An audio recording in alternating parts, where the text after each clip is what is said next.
बिस्मिल्लाहिर्रहमानिर्रहीम। बोलते कालम के साथ मैं आमिर रज़ा खान। और वर्ल्ड बैंक की एक ऐसी रिपोर्ट सामने आई है जिससे नज़र आता है कि अफ़गान तालिबान जो है वो बड़ी दलदल में फंसते चले जा रहे हैं। और ये दलदल मईशत की दलदल है, ये कोई जंगी दलदल नहीं है, कोई इस तरह की दलदल नहीं है जिसमें उनका किसी से मुकाबला होगा।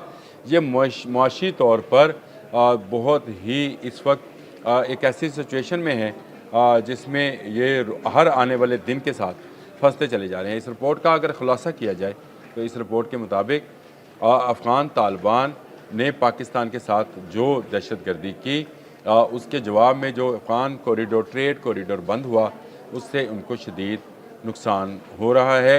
इनकी ज़्यादातर ट्रेड जो है पाक अफ़गान कॉरिडोर्स के ज़रिए होती थी और ये उनकी टोटल ट्रेड का तकरीबन 60 से 65% है। कुछ ट्रेड ये ईरान के साथ करते हैं और कुछ मुत्तहिदा अरब अमारात इनकी मदद करता था। लेकिन ये ट्रेड बंद होने से, ये सरहदें बंद होने से वो तमाम ज़रूरी अशिया रुक गई जो कि अफ़गानिस्तान में जाना चाहिए था। हर आने वाले दिन में महंगाई की शरह में इजाफा होता चला जा रहा है।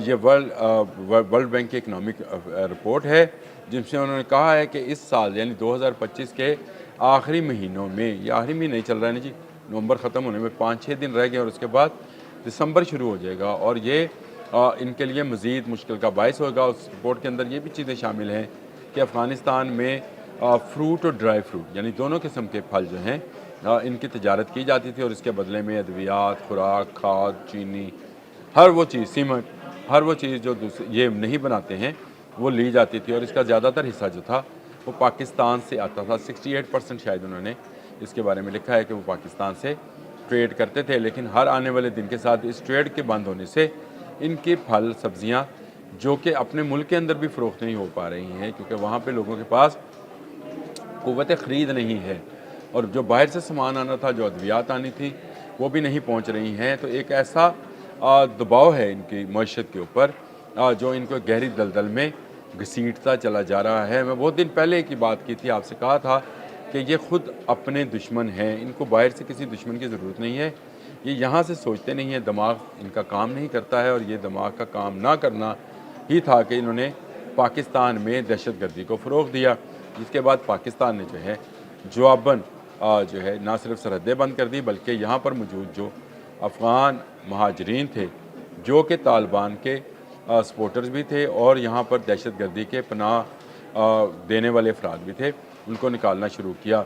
वर्ल्ड बैंक की इस रिपोर्ट के अंदर ये शामिल किया गया कि जो अफ़गान महाजरीन प्लस हो रहे हैं अफ़गानिस्तान के अंदर, चाहे पाकिस्तान से निकल के आ रहे हैं या ईरान से निकल कर आ रहे हैं, ये सब के सब इनकी मईशत पर एक नया बोझ बनते चले जा रहे हैं। रोज़गार वहाँ पहले ही नहीं था, गुर्बत वहाँ पर पहले है, पाबंदियाँ आपने लगा रखी हैं, ख़वातीन की तलीम, सेहत के हवाले से आपकी पाबंदियाँ हैं और आपको पूरी दुनिया से जो इमदाद मिलती चली जा रही थी वो भी कम होती चली जा रही है। जो आपका झूठ का और फ़रेब का कारोबार था वो ख़त्म होता चला जा रहा है। ऑस्ट्रेलिया ने आप पर पाबंदियाँ आयद कर दी, यूरोप ने पाबंदियाँ आयद कर दी, अमेरिका ने पाबंदियाँ आयद कर दी। तो पाकिस्तान से जो है पाबंदियों का आगाज़ हुआ और अब पूरी दुनिया को समझ में आया कि ये किसी सूरत जो है काबिल एतबार नहीं हैं तालिबान और इनके परवरदा दहशतगर्द। क्योंकि पाकिस्तान का मुतालबा एक रहा, हमने 3 दौर किए इनके साथ अमन के लिए और ये कहा इनसे कि सिर्फ एक बात की गारंटी दे कि अफ़गानिस्तान के अंदर से दहशतगर्द पाकिस्तान में दाखिल नहीं होंगे। लेकिन हुआ क्या, अब देख लें। कल भी जो FC के क्वार्टर पर हमला, FC के जो ऑफिस पे हमला हुआ, कौन थे? अफ़गान थे। इससे वाना में जो कैडेट कॉलेज पे हमला हुआ, कौन थे? अफ़गान थे। जो खुदकुश धमाका इस्लामाबाद में होता है, कौन था? अफ़गानी था। तो ये अफ़गानिस्तान से ही आने वाले लोग हैं जो यहाँ पर दहशतगर्दी कर रहे थे। इन्हें खुली छूट दी रखी, वहाँ पर जाकर ख्वाजा आसिफ की बात बिल्कुल ठीक है, तो वहाँ जाकर चाय का कप पीकर तस्वीर बनवाने वालों से पूछना चाहिए कि आपने किस नज़रिए के तहत TTP के लोगों को लाकर वापस यहाँ पर आबाद किया और वो जो हैं वो आबादकारी जो है इस वक्त पाकिस्तान उसके ख़िलाफ़ जंग कर रहा है। पाकिस्तान ने बिल्कुल ठीक कदम उठाया, बॉर्डर बंद कर दिया और बॉर्डर बंद करने से ये हुआ कि अब इन पर शदीद दबाव है और ये दबाव बढ़ते बढ़ते एक खाना जंगी की सूरत हाल इख्तियार कर जाएगा। इस वक्त तक तो वो डॉलर्स चल रहे हैं जो इमदाद की सूरत में इन्हें मिल रहे थे। इस वक्त तक तो वो ट्रेड के पैसे जो कि मनशियात और असला बेचकर इनके वॉरलॉर्ड्स जो हैं कमाते रहे हैं। लेकिन पाकिस्तान की तरह ही बहुत जल्द ईरान की सरहदें भी सील होने जा रही हैं। और ईरान की सरहदें सील होंगी तो फिर ये वो जो ट्रेड, बड़ी ट्रेड का हिस्सा तो पाकिस्तान से बंद है, जो छोटी ट्रेड है जो कि तकरीबन 29% या 28%, 26% है, वो ईरान के रास्ते से है, वो भी बंद हो जाएगी।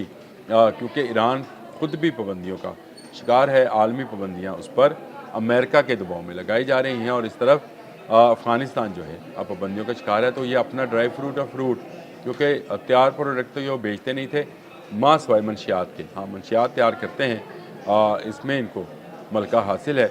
और असला भी ये एक जगह से ख़रीद कर दूसरी जगह बेचते हैं। जो इमदाद में आया असला था, जो अमेरिका ने छोड़ा हुआ था असला, उसको बेच कर ये गुजारा ना सिर्फ गुजारा कर रहे थे बल्कि डॉलर की कीमत को भी इन्होंने एक जगह पर मुस्तहकम रखा हुआ था। और ये दुनिया भर में इसी तरह से दहशतगर्दी, मंशियात और असला जो है फ़राहम कर रहे थे मुख्तलिफ़ ग्रोहों को। ये सारा मामला बंद हो गया। पाकिस्तान के साथ दुश्मनी इनको महंगी पड़ी। पाकिस्तान के ख़िलाफ़ हरदर्मी दिखाकर इन्होंने समझा कि शायद पाकिस्तान जो है वो हम पर हमलावर होगा और हम इसी से जैसे अमेरिका और रशिया को जाने से मजबूर किया वो करेंगे। पाकिस्तान ने कुछ नहीं किया, पाकिस्तान ने सिर्फ अपनी सरहद बंद कर ली।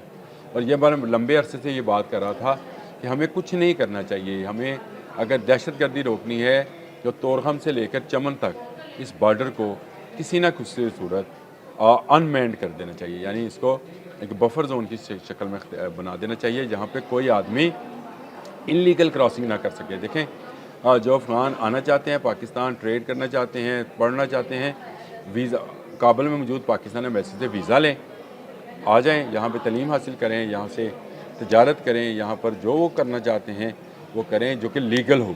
हमें पता हो कि चमन के बॉर्डर से और तोरखम के बॉर्डर से कौन दाखिल हुआ और कौन यहाँ से वापस गया, क्या सामान आया और क्या गया। ये नहीं हो सकता कि आप पहाड़ी रास्तों का इस्तेमाल करें और पाकिस्तान में दहशतगर्द जो हैं वो भेजें, जो यहाँ पर आकर दहशतगर्दी करें और लोगों में खौफ व हरास फैलाएँ, लोगों की जानें लें।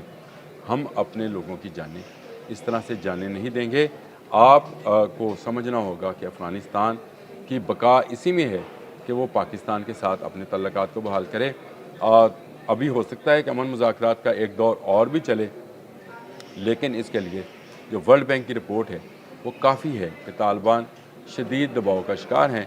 महंगाई हर आने वाले दिन में बढ़ती चली जा रही है और हेल्थ फैसिलिटीज़ जो हैं कम होती चली जा रही हैं, यानी इनको अद्वियात का और उनको दीगर अशिया जो अशिया ज़रूरियाँ हैं उसकी ज़रूरत है। आगे आने वाली फ़सलों के लिए आपको खाद की ज़रूरत है तो आपको पाकिस्तान से मिल सकती है।